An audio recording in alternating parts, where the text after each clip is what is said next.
Gente de México tiene, ya, ¿qué edad tiene Hugo? Tú que lo ves todos los días en la tele. Ay, 68, 68. No ha cumplido todavía los No, 69. no llega a los 70, ¿eh? No llega a los 70. Pues vamos a ver. Tiene 68. El 13 de noviembre cumplirá 69 años de edad. O sea, el presidente no es de los gobernantes jóvenes de la nueva generación que empezamos a ver en diferentes países. Y Álvaro, tú traes una idea, tú tienes una nota muy interesante sobre la edad de los jefes de Estado. Sí, los Eduardo. Jóvenes, cómo están gobernando los jóvenes y qué los caracteriza.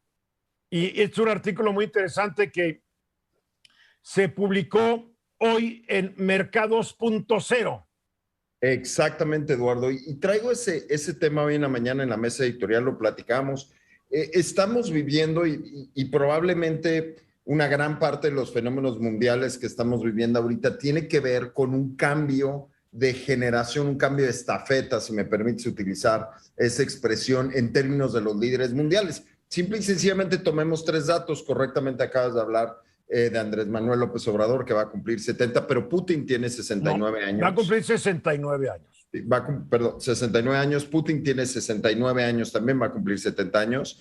Y Joe Biden tiene 79 años. O sea, claramente hay un cambio generacional cuando tú veías a Merkel hace algunos años y algunos otros líderes en Europa también tenían, evidentemente eran parte de esta generación de baby boomers. Merkel tiene 67 años. Y vemos la llegada, Eduardo, de presidentes mucho más jóvenes, líderes más jóvenes, con ideas más jóvenes, y empezamos a ver el choque cultural de una generación que ha liderado pues, las crisis naturalmente de los últimos 40 años, que son los baby boomers, que les han tocado las guerras, que les han tocado las crisis económicas, y empieza a llegar una generación de líderes que de algún modo empiezan a conectar mejor con la población. Y es interesante, estos líderes en sus primeras vueltas no fueron necesariamente los más exitosos. Un buen ejemplo de eso es Enrique Peña Nieto, ¿no? Que no fue, era un líder mucho más joven y que no pegó tanto, pero empezamos a utilizar... No, ¿cómo que no pegó? Pregúntale a los banqueros, claro que pegó, pero pegó con tubo y se hizo millonarísimo. Tienes razón, utilizando mis propias palabras en mi contra, pegó con tubo, tienes razón. Lo que sí es que empezamos a encontrar de algún modo esta corriente de líderes mucho más jóvenes. Esta niña Ocasio-Cortez en Estados Unidos, esta congresista, es un buen ejemplo, pero encontramos, por ejemplo, a Nayib Bukele, que Nayib Bukele es muy, muy joven, es presidente de El Salvador, tiene 40 años, o a Gabriel Boric en Chile, que tiene 36 años. Empiezan a ser estos presidentes que en realidad, si te das cuenta, son millennials. ¿Por qué? Porque llegaron a la madurez en el año 2000, que es justamente la definición de millennial. Entonces, cualquier persona que orbitara los 40, entre 39 y 42 años sería prototípicamente un millennial, pero por supuesto no acaba ahí. Ves a la primera ministra de Nueva Zelanda de 41 años, está Jacinda Kate Lauren Ardern, o a Sebastián Kurz, ¿no? El canciller de Austria, que tiene 35 años. Entonces empezamos a ver... Pero el de Austria ya lo quitaron.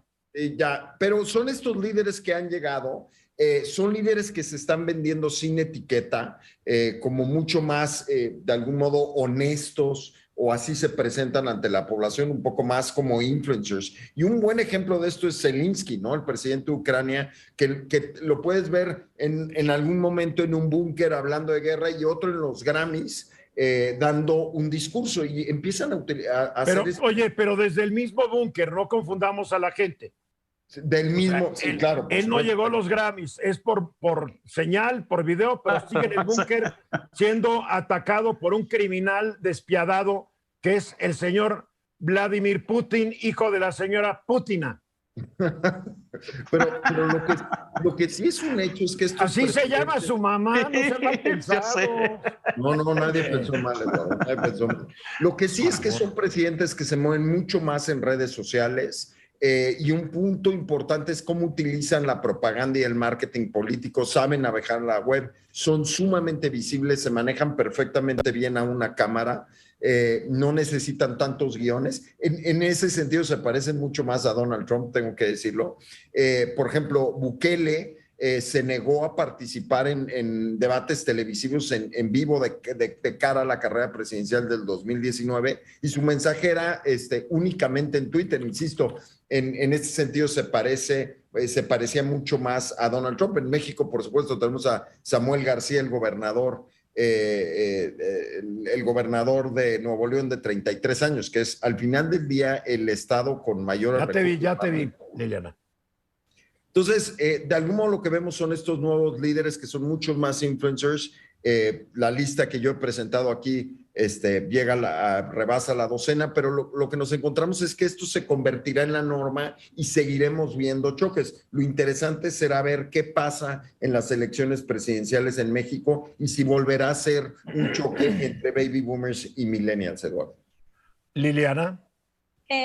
Por ejemplo, Álvaro, no lo veo en tu nota que sea como una tendencia y tal vez no lo es, pero sí me llama mucho la atención que, por ejemplo, Gabriel Boric, el presidente de Chile, la mayor parte de su gabinete son mujeres, entonces tal vez pudiera ser que estos gobernantes millennials también tengan una mayor sensibilidad hacia el tema de igualdad de género y sean más influyentes en sus gabinetes.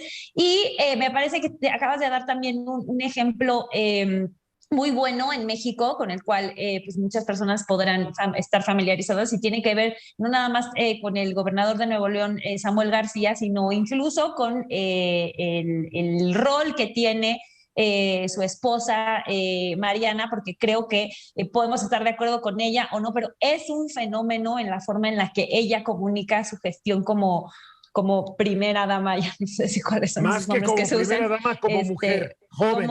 Como mujer y con el trabajo que ella realiza en el DIF de Nuevo León, ¿no? A mí me parece todo un fenómeno, sinceramente. Es un fenómeno de comunicación, ciertamente, Liliana, y lo que vemos es esta corriente de tener gabinetes donde exista la equidad de género, en realidad empieza con Trudeau.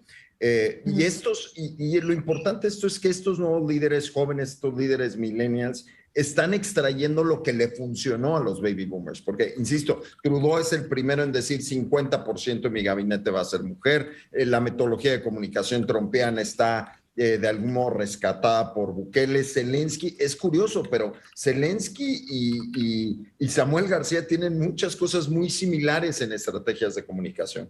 Menos una invasión que ya gana, va de gane Samuel. A ver, Hugo. Yo no le veo tanto el factor como tendencia. Creo que, por ejemplo, en el caso de Chile, de Boric, que he seguido yo muy bien cómo fue su trayectoria y demás, influyó muchísimo todo el daño que le hicieron a los jóvenes, las becas draconianas, que los dejaban prácticamente embargados para toda la vida, no podían pagar ese tipo de cosas. Eso le pegó a las familias, le pegó a todo el mundo. Su promesa fue construir todo este nuevo sistema, un nuevo sistema, quitar la parte de neoliberal. Eso me parece que fue fundamental para él. En el caso, por ejemplo, de Nayib Bukele, donde es un locuaz, donde está diciendo ahorita que si no se calman todas las pandillas, no les va a dar de comer a todos los que están presos en las cárceles y demás, que no le importa que vengan organismos internacionales a decirle nada, es algo terrible. Hay que recordar que Carlos Salinas... ser fascista no está reñido con la edad. Así Bukele es un fascista. O sea, así es. Carlos Salinas llegó a los 40 años al poder, ¿eh? Y Miramón a los 30 o 29, ¿no? Sí, y así le fue. O sea... A ver, Ramsés, rápidamente.